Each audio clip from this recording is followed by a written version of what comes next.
Where else are we tuning in from? Cleveland. Did Cleveland get snow like we did here in Indianapolis? I'm assuming so. So. Greencastle, welcome. You went far. We have 2 from the class of 2005 from Boulder, Colorado, Grand Rapids, Worcester, Ohio, Florida. I'm a little jealous. Buffy, you're in Florida and you didn't take me with you? Oh my gosh, you and Larry, I don't know. Diana, so good to see your face again. Hey, Brent and Casey. Paoli, Indiana. That's a new one. I don't know where that is. Harrisburg near Toledo, Greencastle, Naples. I love it. We graduate from DePauw and just take over the world. We're going to start here in a couple of minutes. Again, if you have not checked in, we'd love to know where you're zooming in from. If you could just type in the chat, let us know where you're located. Melissa, oh my gosh. Hello, it's so good to see you. Class of 2003 in the house. That would be my class.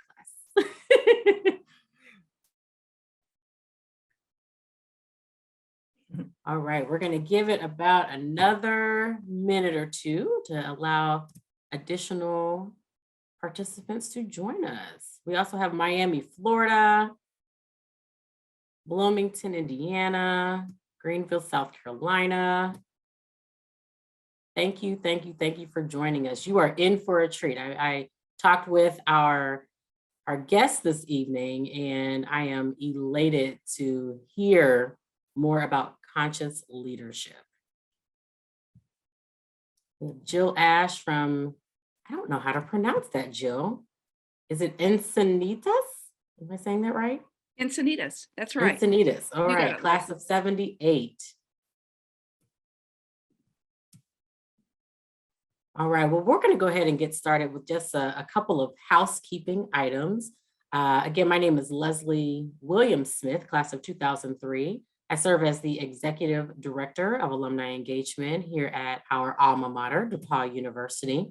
And I want to thank you so much for joining us this evening. So I just want to, like I said, review just a couple of things. Please feel free to use the chat as you already have. We've tested it out, it works. Use that at the bottom of the screen to say hello, share where you're joining us from, or chat directly with fellow alumni and friends. You can also submit your questions, comments at any time via the chat. And then if you use that nifty little feature, you can raise your hand and we will we'll call on you if you prefer to share your questions and comments live. In talking with Diana, she loves to talk to people, so we would love to hear your voices. I'm pretty sure she would. And then also, just so you know, this session is being recorded for future viewing purposes. So for our alumni that could not attend, can view this on their own. So I would like to introduce you to Diana Chapman. Diana Chapman is class of 1989, and she hails from the Santa Cruz Mountains of California. I'm a little jealous of her scenery that she showed us prior to us going live. She was a communications major. She's got 2 children, but she is going to introduce us or introduce herself to us. So Diana, why don't you just tell us a bit about yourself, reflect on your undergraduate experience, how it shaped and contributed to your professional and personal success, and what you've been up to since graduation.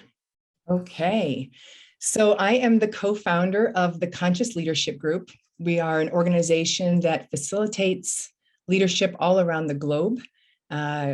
Our specialty is really in helping individual leaders and their teams learn how to end drama. Both the drama that happens just inside of your own head, the drama that happens in relationship with others, and your drama with the broader world. And our specialty is in particular helping people shift out of reactivity into being able to be responsive. So I've been doing this now for about 20 years. Actually, my first job out of DePauw was to be an admissions counselor there. So that's where I started. And did some sales and stayed home for over a decade with my kids, and then jumped into this leadership work.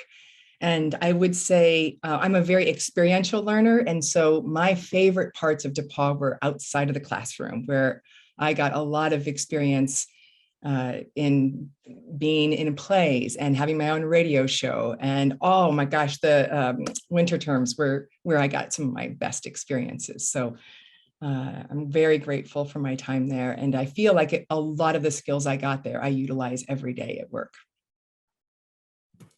So I know I'm wondering a little bit more, but can you tell us, what does conscious leadership mean? Great. So we're going to break it down. Conscious. So conscious, my definition is to be here now in a non-triggered, non-reactive state. Now, to be here now in and of itself is a little challenging because a lot of us get caught in being in the past or being out in the future. So can I be here now in a non-triggered, non-reactive state, aware of what's happening?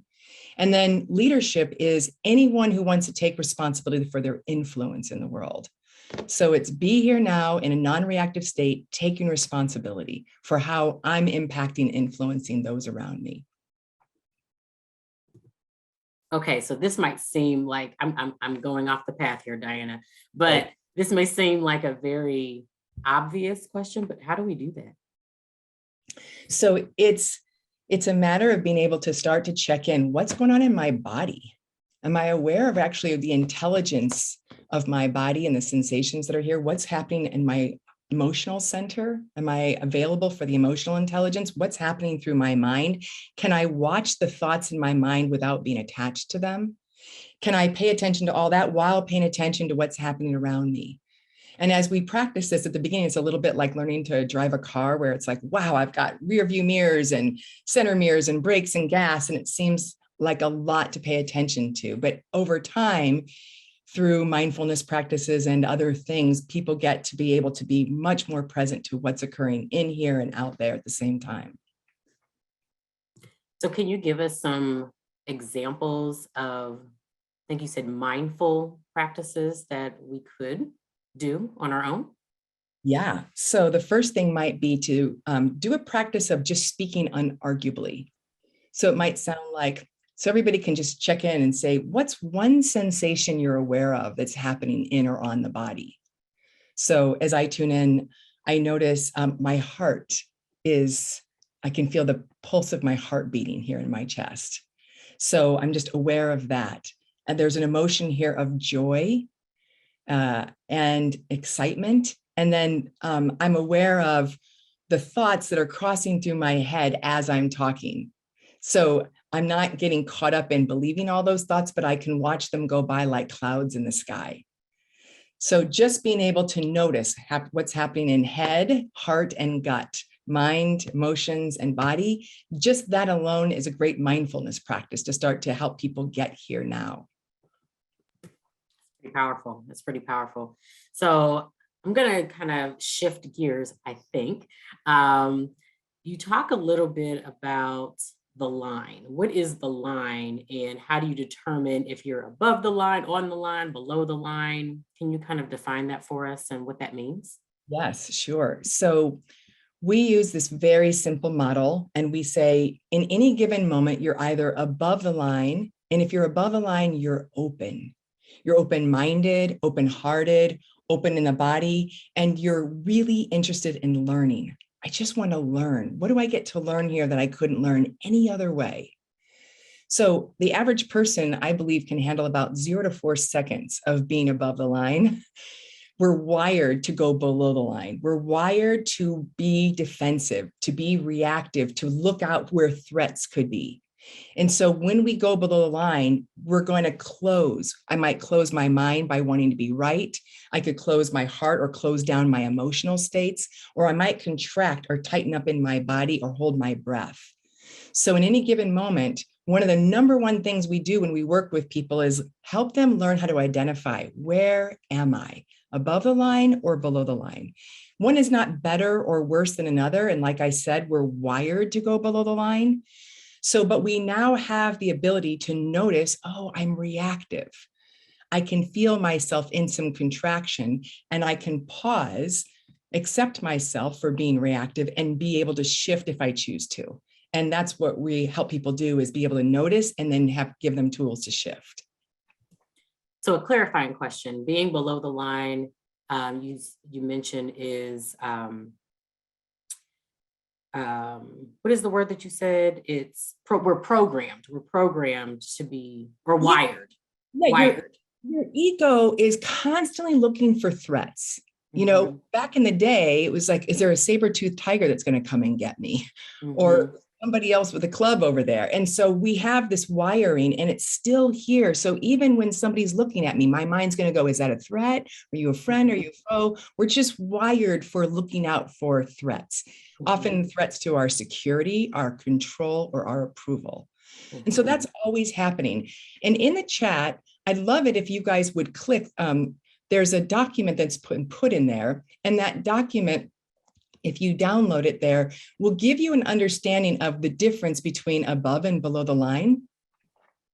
And you can use that for your own self to start to see, where am I?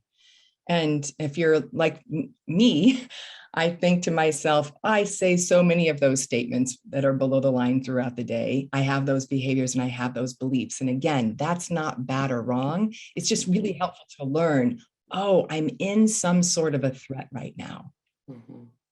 So being below the line, can it also be something that is learned versus wired? Like, can it be due to an experience? And then is there a possibility that we can learn certain behaviors to bring ourselves above the line? Yeah, you know, many of us have had different kinds of traumas in our lives, and those traumas can cause us to get reactive. And so if there's particular circumstances that feel familiar to old traumas, that can also cause reactivity. Okay, awesome. So you also talk about the drama triangle. What is the drama triangle? And then how do we navigate that in our daily life? Okay, so once we discover that we're below the line and in a state of threat, what that means then is we're now in a state of victimhood. And Stephen Cartman is a psychologist who back in the 70s mapped the different flavors of victimhood that all of us can get in. So I'm going to describe these. We call them the 3 bases of victimhood. So down at the bottom of the triangle is the pure victim. And when you're in the role of the pure victim, you guys, it's hard. I'm trying. I forgot. I'm confused. It's my ADD. It's the time zone change. It's the traffic. It's the economy. It's COVID. I'm going to be complaining and feel disempowered in that role of the victim. That's one flavor. Another flavor is the villain, and the villain's job is to blame. You know, it's my fault. I should have been better at XYZ. Or it's your fault. You're the reason why I'm having a problem here. Or it's their fault. I mean, we all know who's screwing it up for the rest of us. And if you look around, the world loves to get in the role of villain and point the finger to who's at fault. And then finally in the drama triangle is the role of the hero. And the hero's job is to seek temporary relief. And the key word is temporary. So I love to give this example that you can feed a man a fish every night. We all know that story. So over and over again, I temporarily relieve, I hero. But the challenge with being a hero is I need a victim to keep helping over and over again. And I'll unconsciously require people to be victims that I can help fix. Versus if I shift from being the hero, I'm a coach that starts to ask very thoughtful questions to help the other person learn to fish for themselves. Wow. So is there a certain place in the triangle that we should be, like that's better than the other, or again, what should we do? All of them. And so if you watch any particular, drama happening out in the world, you'll see the drama triangle at play. In fact, you'll see the drama triangle at play in your own lives. Think of one thing you complain about. And if I had more time with each of you, I'd say, just give me 2 minutes to just bitch and moan about some issue going on in your life. And what I would do is we were in person, I'd put the drama triangle down on the floor and I'd have you move around as you complained. So you could start to see that you have a particular dance you do. So for example, I usually start in the role of hero, and then I hero for a while, and then I'll villain, and then I'll hero, and then I feel effective and go down into victim.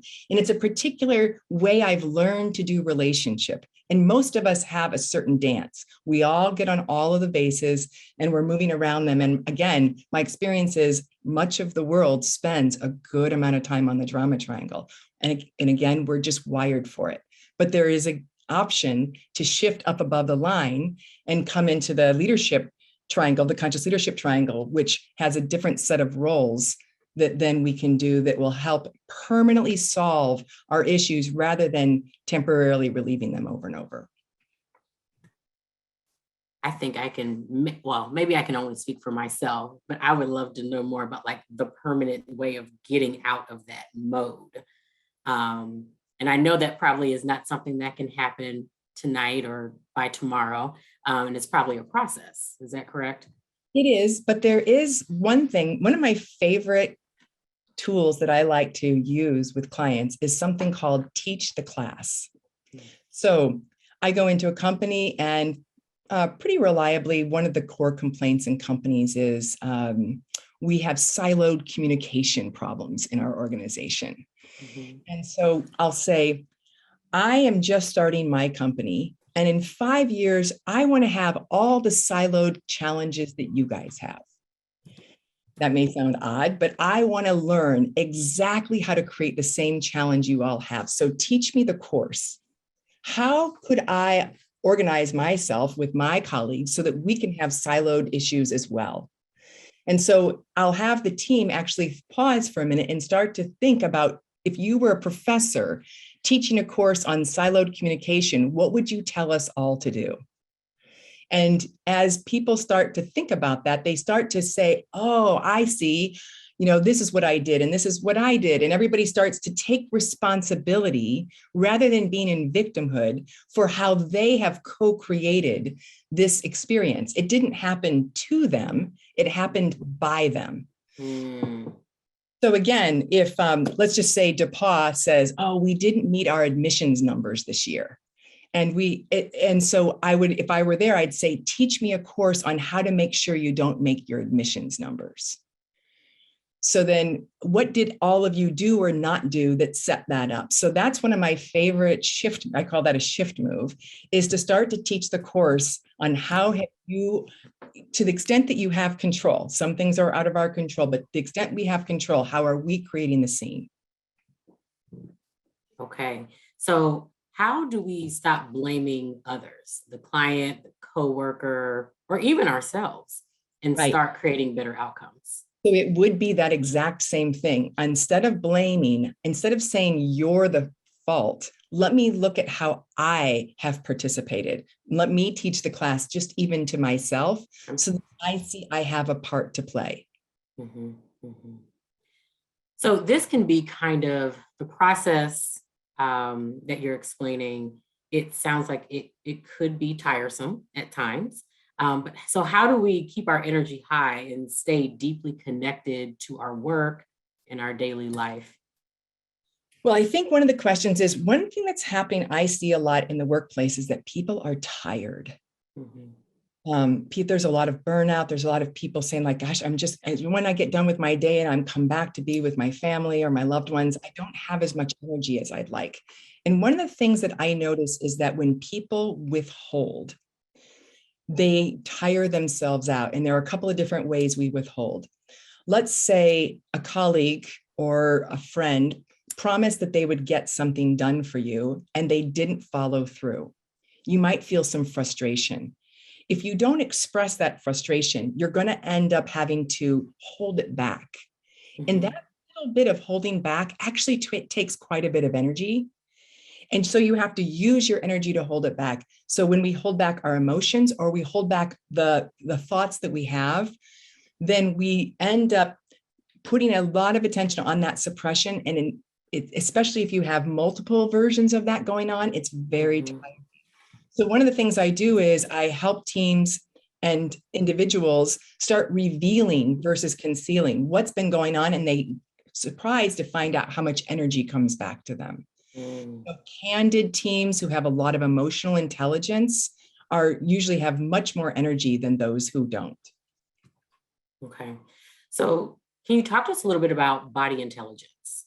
Yeah. How do we become more conscious about this, and how do we use this every day, whether it be personally or professionally? Yeah. So, most of us have learned about IQ and now EQ, and now the next phase is BQ, body intelligence. So in each of us, we have an instinctual wisdom that lives inside of the body. And most of us, that muscle has been sort of flaccid because we didn't learn early on how to listen to what's going on in the body that would let me know whether I have a yes or a no to certain things. And so body intelligence, I talk about it as having a whole body yes or a no, and learning how to define what that feels like, because each of us has a unique map for what that feels like.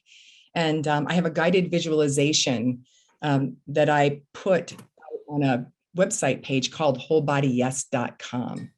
So if people want to go to wholebodyyes.com, they can learn all about body intelligence. And there's a guided visualization on how to listen and map your own instinctual knowledge that lives here. And so that you can incorporate that in with your EQ and your IQ to be able to make more effective decisions.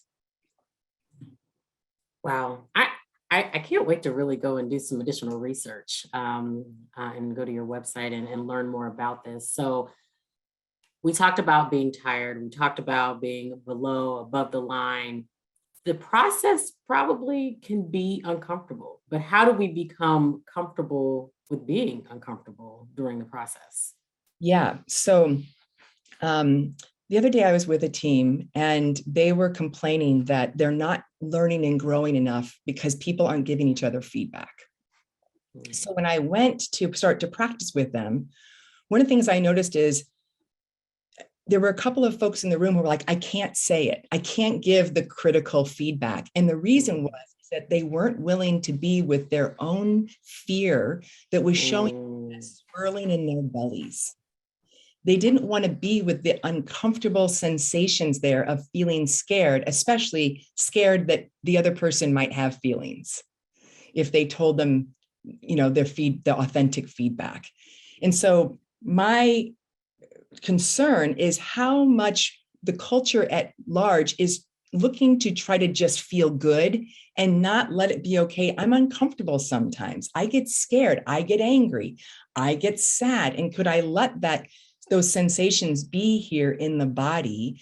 And can I allow them to move all the way through to completion so that I can say, wow, I notice I feel scared. I let that come all the way through. And here's some feedback I have for you. And I don't know how you're going to feel about this, and I don't get to control that. What I do get to control is being able to stay over here in my body and learn how to presence those emotions and move them through. So that's a great segue into my next question. COVID has brought about lots of emotions for everyone.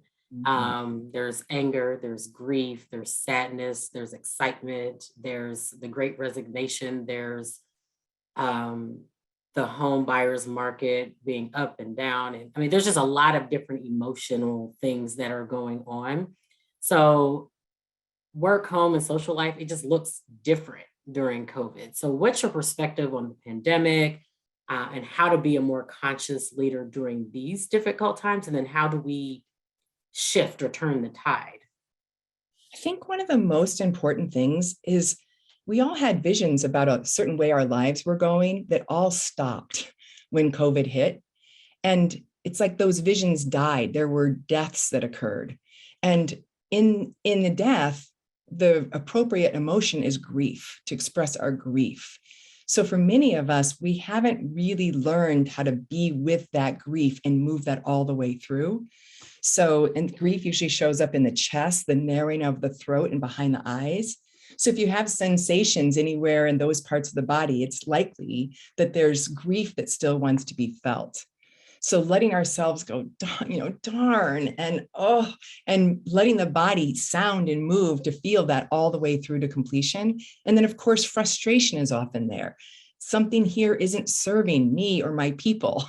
is the intelligence of anger. And so how do we navigate new ways to do things, that making sure that the kids get the education they need while I'm being able to stay present to my job, et cetera. So these emotions are really important. And my thought is, if we don't let ourselves be in that discomfort of our emotions, we'll require the world to force us to get quite uncomfortable. And so, so emotional intelligence is key right now.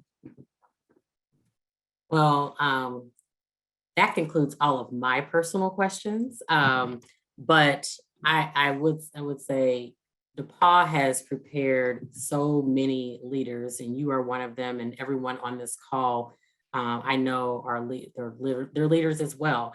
And I'm assuming we may have some questions from our fellow alumni. So if you'd like to either raise your hand, unmute yourself, and or type your question in the chat, Diana would be more than happy to answer your questions or address some of your comments. But Diana, thank you so much. This really goes right along with a leadership class that I'm taking right now. So the mindset is very important as we continue to grow in our leadership. Yeah. Oh, don't be shy. Tessa, we have Tessa. Did you want to unmute yourself? Yes, thank you. Hi, Leslie. Hi, Dana. Thank you for the talk. Uh-oh, we just got you muted again. Hold on one second. Let's see if we can unmute you. Are you there? Yes. Can you hear me? Yes, okay, cool. we can. Yeah, just saying hi to you guys, and thanks for the sharing. And I'm kind of curious about the full body yes, and sort of listen to your instincts. I don't know if you like have clients that might just have trouble trusting their own instincts, or in other words, just don't have like a strong instincts, and how do you guide them what if that's their problem? Thank you. Okay, great. So my experience is that we all have IQ, EQ, BQ, but different ones of us lead with one over the other. So actually body intelligence is my leading intelligence. So for me, it's just very easy to feel that and notice that and use that. For some people, it might sit back a little bit more because EQ or IQ leads. So for some, they don't have as much familiarity with that. So there's a couple things I do. One is we did post in here a meditation that I have people do to start to be able to learn a little bit more about how that is. And then I tell them, start practicing on little things like look at a menu and just listen to the body. What's the instinctual intelligence of the body about what menu choice you might want? Or if you're driving home and there are a few different options, which direction might you go to go home?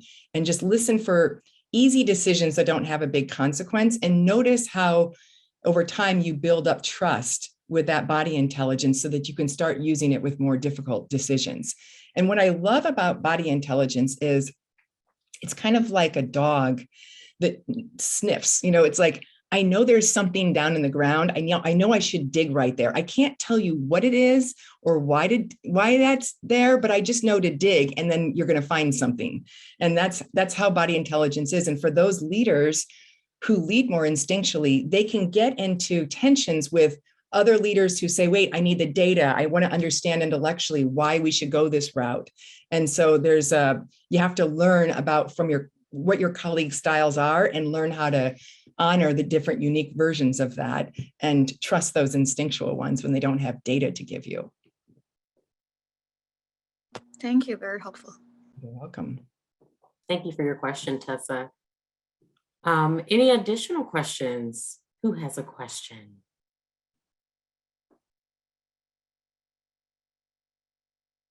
How do we encourage team members to speak up? Oh, that's so great. So I really highly recommend in organizational meetings to create space for feedback. So there's a couple of my favorite sayings that I use. One is, you would be an even more effective leader if.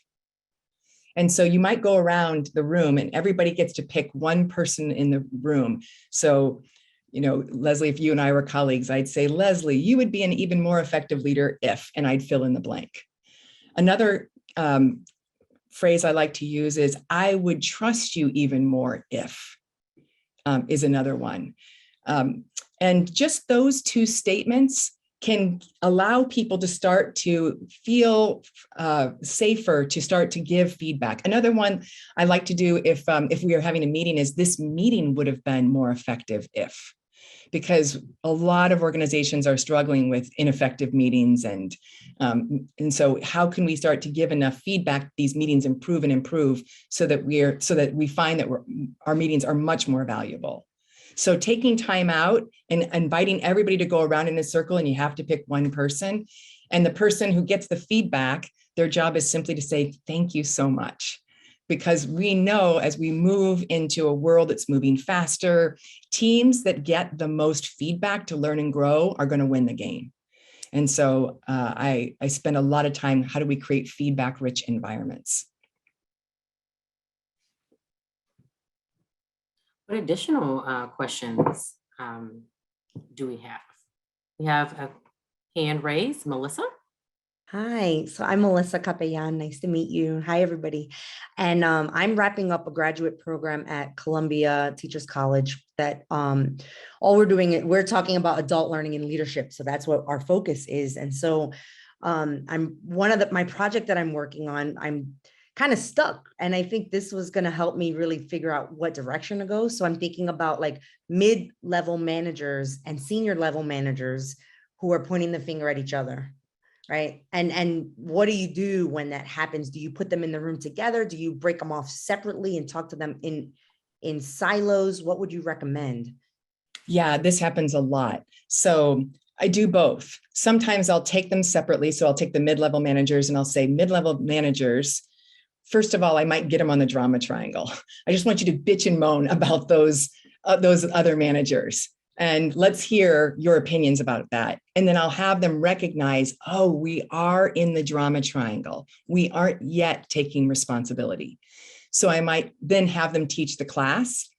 And then I do that with the other leadership as well. And then I put them together and have them teach the classes to each other, which is very enlightening for everybody. They all appreciate it, they all see it. And then the good news is when you teach the class, you now get this very clear direction of what to do. You go do the opposite of everything that you wrote down in your teach the class examples. And so now we have a script of exactly what everybody needs to do to be able to permanently solve the issues. Thank you. Yeah, you're welcome. I think I saw Jill's hand up earlier. Jill, do you still have a question? I do. I would like to hear what techniques you utilize to keep clients above the line. Yeah, great question. So, there are blood and brain chemistry issues that a lot of us have when we get really reactive. So first and foremost, if you're really triggered, you first have to handle that blood and brain chemistry. And there's two ways to do that. One is through breath. So just being able to come back and get present to your breath can be a great shift move.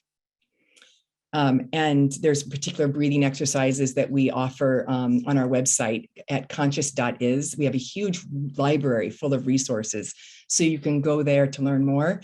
And then also movement. So when people get reactive, they tend to freeze and hold certain postures.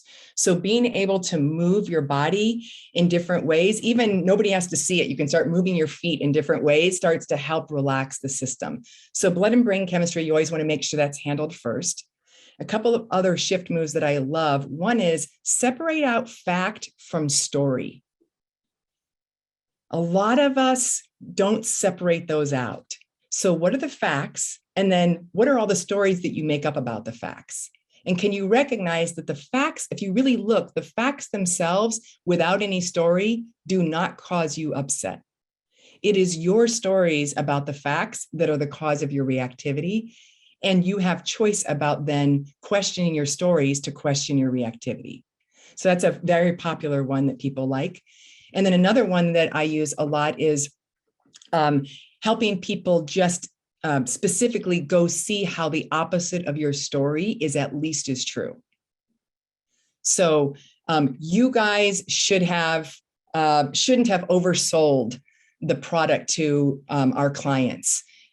Turn it around, you should have oversold to the client. How is that at least as true so that people can get out of their righteousness? Because once that occurs, they can get much more open and curious about what they get to learn. So also in that handout of above and below the line that we posted earlier, on the top half of the handout under behaviors, those are all different shift moves that I teach teams. And again, on our website, there is a ton of content on each of these things. You could take a whole course just on the resource page. Thank you. Yeah, you're welcome. Thanks for the question. Continue to raise your hands and put your questions in the chat. But speaking of teams, Diana, there was a question that came in that said, how often should we check in with our teams? And then what is the difference between a team leader and a team manager? Okay. I think building intimacy amongst team members is key. We know that when you start to feel like the people you work with are kin, that you know a little bit about their family life, you understand some of the personal challenges that they're going through, you're more likely to be empathetic, to listen more effectively, and to be more collaborative. So I think it's important to build intimacy, and I like to break that word down into me see. So one of the ways I do that, a starter is if you starting out a meeting with everybody goes around and you answer the question, if you really knew me, you would know. If you really knew me, you would know. And then we ask people just to answer in 1 or 2 out breaths, meaning I take an inhale. If you really knew me, you would know my best friend who I've lived nearby for 20 years has just moved away and I'm really in a lot of grief right now. That's true for me. So, and then the next person would go. And so we just get a sense of what's going on in the room. How is everybody doing? It gets people present there and it builds that intimacy so that we are going to be more collaborative. Yeah, so that's a great one. And then the difference between a manager and a leader, I haven't really thought about distinguishing those two things. I think most leaders manage and most managers lead. So I don't know that I have a particular opinion about the differences between those. A follow-up question to that, how do these practices translate to larger groups of around 50 or so? Great. So one of the things I do when I do a lot of Zooming with even 50 people, and I put them into breakout rooms. Before we get started in the meeting, I'm going to put everybody to breakout and you're going to go around. Everybody will put you into groups of 3 or 4. So at least we build a little intimacy with a small group. And if we're live in person, I might say, move your chairs around for the few other folks and just get a sense of what's going on with those folks around you, just so we get some intimacy built. Everybody gets to put their voice into the room just to get us started. So that's a way to do that in larger group settings. And then how can we start breaking down silos? Yeah, so one of the things is that we have to start to understand more, how do people want to get the information? And people are all different. Some of us like to read it. I don't. I get lost in reading it. I want to hear it. And so everybody's got their different styles. So what are the ways that we can make sure that all of the information is being delivered in honoring these different styles? And that's what I think most people miss out on is that different learning styles, visual versus auditory versus experiential. So some people want to be in person to hear it, and some people don't need that. So that's one thing to pay attention to. The other one is we don't have a lot of clarity around who will do what by when it comes to communication. So being able to very clearly define, okay, on this team, who on this team is going to take responsibility for communicating what's going on in this team to the rest of the group? And by when will you do that? And will you keep your time agreements around that? Because that's where I see a lot of communication drops away, is when we break down in not keeping and honoring agreements on when and how we communicate. Awesome. Let's see here. How can a leader fail? And then if they do fail, how can they regroup? Well, I don't really think of anybody failing. I think of people will create circumstances that they get to learn from. And if you're above the line, everything's an opportunity to learn. So you can't really fail. You just get to recognize, how did I create the circumstances in which I just got fired? And let me teach the course on, if you too want to get fired the way I got fired, here's what you need to do. And then I can take responsibility. And then the good news is, now I just go do the opposite of those things in my next role, so I can sustain my position in that next place. And then also ideally get loads of feedback from everybody else. Can you tell me more about how I could be more effective? So again, you might ask, would you fill in the blank? You would have been more effective in this role if. So again, I gather all that and use that next time. Love it. So we do have still a few more minutes for Q&A. Does anybody else have any additional questions? Tessa, please feel free. Thank you for allowing me another question. Just curious. Uh-oh, you got unmuted again, or muted again, rather. There you go, you're back. Okay, cool. Kind of curious, Diana, how, like, as a coach, how do you self-educate, like, I guess, whether it's conscious leadership or other things, and also, like, do you have like leaders you look up to and learn from? Oh, that's great.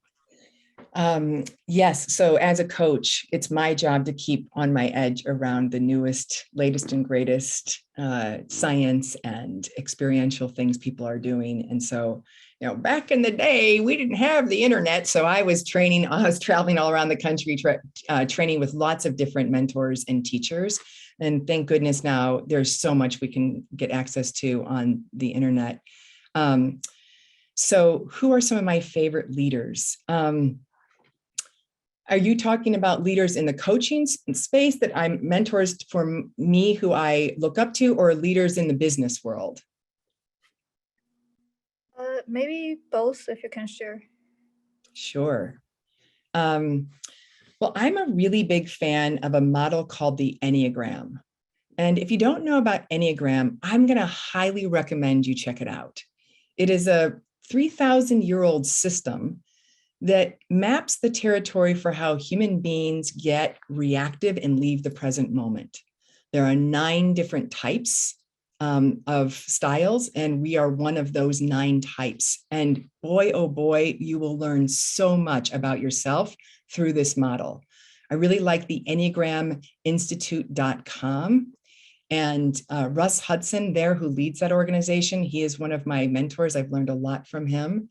And I use the Enneagram with every single client and team I work with. We now make it a requirement because we find that we can go so much more quickly in helping people see their blind spots and pay attention to their daily reactive patterns if they know their type. I'm also a really big fan of the work of Byron Katie. As a coach, she helps people learn to question their minds. I use her work every day for myself, and I use it with my clients every day. So those are 2 people in that space. And then in the world of leaders, I'm a really big fan of a guy named Dustin Moskovitz. He's one of my clients, and he was originally the co-founder of Facebook. He left pretty early on, and he started a company called Asana. And I find him to be an incredibly thoughtful leader who is devoted to all things conscious leadership. He trains all of his people in these models. He's very interested in diversity, equity, and inclusion. He tries to create a flat organization so that everybody feels more empowered. And so I'm very impressed with his culture there. He's somebody that comes to mind as a really impressive person.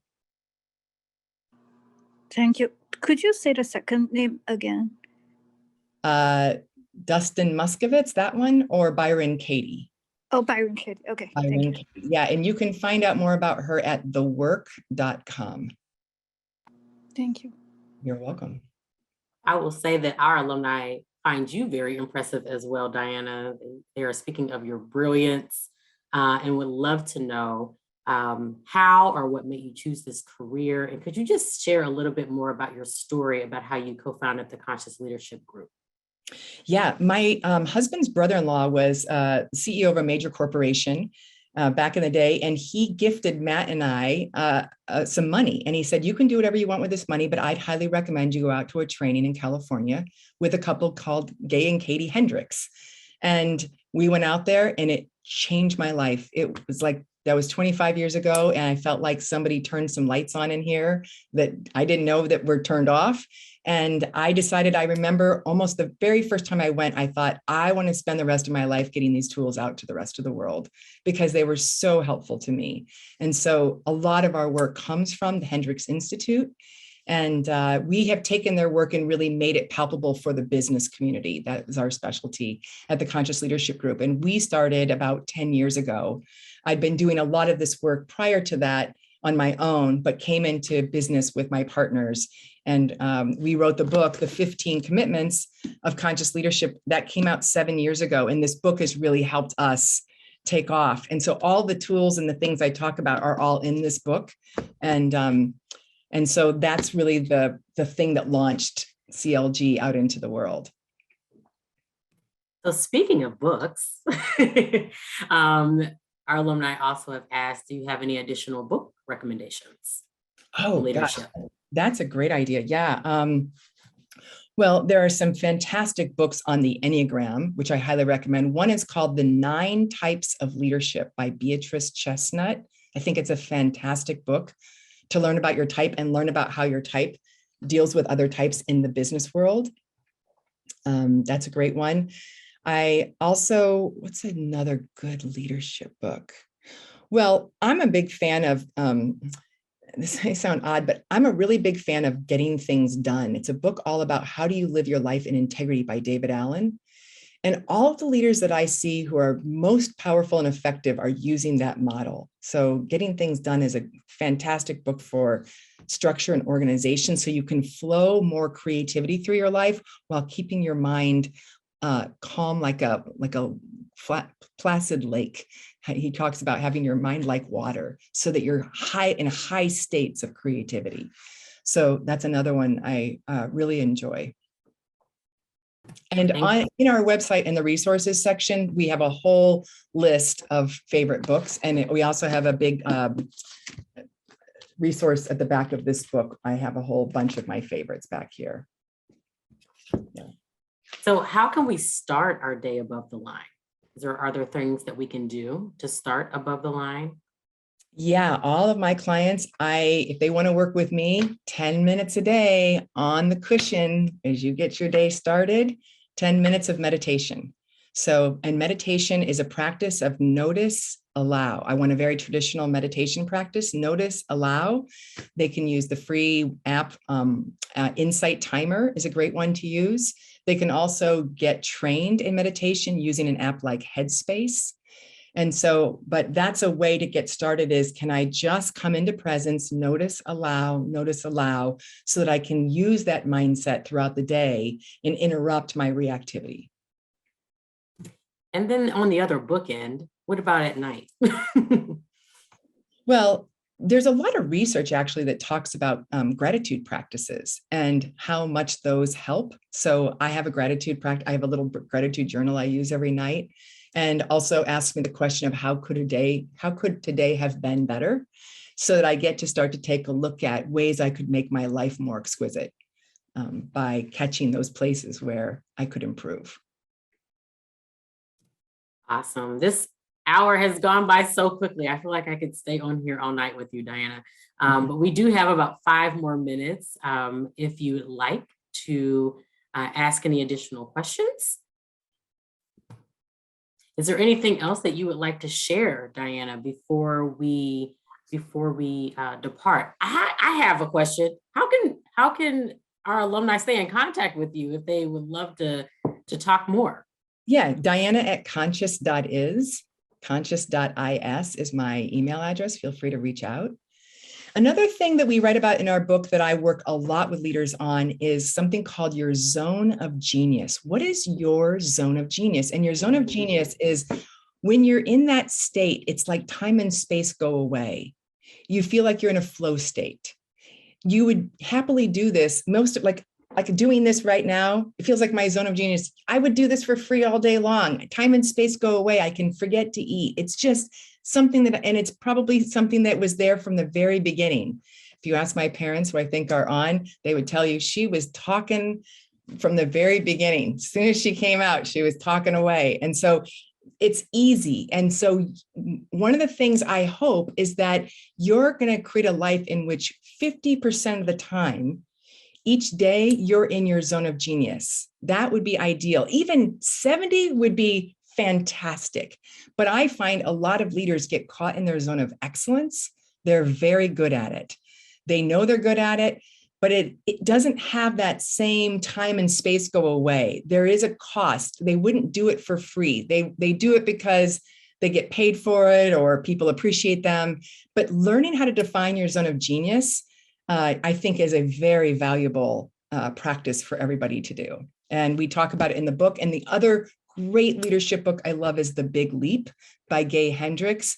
That book is, every client I've ever referred to says that was a very valuable read. This has been fantabulous. I am on like a leadership high right now. Any additional questions from our alumni audience? Jill, go ahead. I have a question in regards to students that are looking at DePauw, and I would be curious to know, Diana, what were some of the experiences you had at DePauw that prepared you for your career? Yeah, when I used to go sell DePauw as an admissions counselor, one of the things I said is how much I appreciated the experiential learning and how at a smaller school like DePauw, there were so many more opportunities for people to get involved in different activities, as well as that unique winter term experience where you got to create these internships. So I feel like that's the specialty of DePauw. And if you're a student who is willing to take advantage of those things, you can build so many skills outside. Because every school is going to give you classroom time. But I think that's one of DePauw's superpowers that the reason why I would send people that direction. And I don't think it's for everybody. I think it's for that student who says, I'm willing to jump in and take advantage of those. Thank you. Yeah. And the other thing is, I love that DePauw had so much opportunity for conversations in the classroom. So if you're somebody who learns that way, that's how I thrive in the classroom, is through those conversations. And so I think that's another one of our specialties. And I would have to agree with what Melissa said in the chat. This is a great example of the quote unquote why. Look at how many generations of DePauw made it here tonight. So your example of leadership is felt and appreciated, Diana. I am going to open the floor for one final question and or comment from our alumni. You can have the last word. Well, if you knew me, you would know I come from a great DePauw family. My parents both went there. My sisters went there, and they're all on here with me tonight. My aunts and uncles, my nieces and nephews. And so we're big fans of DePauw, and we've all thrived from the education and the experiences we got here. So I'm grateful to have you all here with me, my beloveds. I'm so grateful that your family could join us tonight, Diana. You mentioned your parents were here. I think you said there were like 9 of. I think nine, I have 10 family 10? members. Yeah. 10 so amazing. 10 family members that attended DePauw. Yeah. So we have a question from Tessa. Go ahead. Thank you. So I'm also just curious, like as a coach, I guess like your clients know the most about their like businesses or problems. How do you come in and like provide help? And are you like ever worried or concerned about maybe giving like the wrong advice, so to speak? That's a great question. I don't know anything about business. I know nothing really about business. I don't come to bring content to my clients. I focus on context. So the content is who does what, when, how, where in the business. I don't know anything about it. What I do know is how to address your context if you're above or below the line. And what I see is leaders will get stuck in the content if their context is below the line. So all I have to do is get a leader to get present. And when I get a leader to get totally above the line, they can access their own deep knowing on how to go forward. So that's all I do, and all my team does is we're just context experts. So I can remember the very first time I sat in a business meeting, they were talking about Q2, and I was like, I don't even know what Q2 is. I had to go look up what Q2 is. I mean, I really didn't know anything about business. So now here I am, and of course I've learned quite a bit about business along the way, just because I've listened to a lot of conversations. But that I don't give them advice on the directions they ought to go. I help them know how to find that in themselves. Thank you. It's very interesting. Mm-hmm. Thank you. Again, Diana, any last words of advice for our leaders? I just want to say thanks for coming here and playing with me this evening. I really enjoyed being with you all. I want to share, and I'm so happy to give back to DePauw. And so this was a delight for me to be able to do so. So thanks for being in this room with me. Well, thank you, Diana. It has truly been a pleasure and an honor. Honestly, I am so grateful that you were able to join us tonight. And to our alumni that are on the call this evening, you will receive a post-event survey tomorrow morning. We would appreciate as many of you to complete this survey so we know what you enjoy and maybe some additional topics that you would like to see in the future. Also, I invite you to continue to stay involved. We invite you to give of your time, your talent, your treasure. This is your time to spend some time with us, whether it be attending events, whether it's mentoring a student or talking to a student. And then, of course, giving up your treasure. Events like this, sometimes they do cost, and we also have opportunities for scholarships for our students. So just visit the website that Zaida, my colleague, is going to paste in the chat to see how you can continue to be plugged into our alma mater. And just so you know, we do have some additional alumni colleges coming up. Tonight's session was on conscious leadership. We don't want to be unconscious. Conscious leadership. This is the first in our 2022 Alumni College series. On February the 17th, we'll have Dr. Phillips Ekinwale and student researchers. They'll be talking about their research, the impacts of wastewater treatment, plant runoff on microbes in the Big Walnut Creek. That's probably why I did not study biology. And then on February 24th, we'll have Dr. Emmett Riley talking about how the pandemic has magnified the disparities in healthcare. And then today you did receive an e-newsletter talking about a couple of things, but our 2 alumni reunion weekends coming up in June. And then we also have a freedom of expression event going on tomorrow evening, if you would like to join us virtually. I appreciate you joining us. I am grateful for your time, talent, and treasure that you continue to give to DePauw. And that's it. We appreciate you coming in. And again, Diana, thank you so very much for giving of your time and your talent this evening to serve our alumni. We're truly appreciative. You're most welcome. All right. I know no one wants to hang up, but